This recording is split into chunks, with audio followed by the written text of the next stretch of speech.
All right, Kaheim, first of all, how are you doing? I'm doing okay. Rich goal scoring farm continuously, just coming back in the country, receive another award for goal scoring. How does that feel? No, it's a great feeling, but we did want to win the competition and we didn't get it. So, it's a great feeling. All right, first of all, how are you feeling about the national call? I'm feeling happy, but, I know it's a higher pace, so I got to put in more work. And how your family react to that message and I got, or that call, that you're a part of the national team?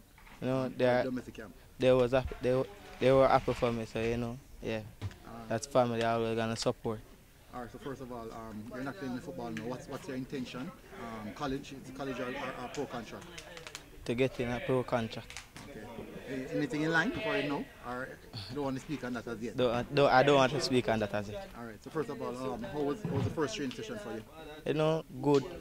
Lot of experienced players. So, I got to adapt quickly. What's the thoughts on the coach and the method that he's trying to implement in? Yeah, to play more in the space and not an off the ball movement.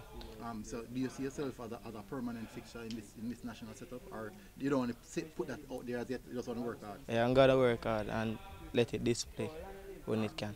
All right. Well done. Congratulations on the hard work you're doing. Big up yourself every time. Thank you. Yeah.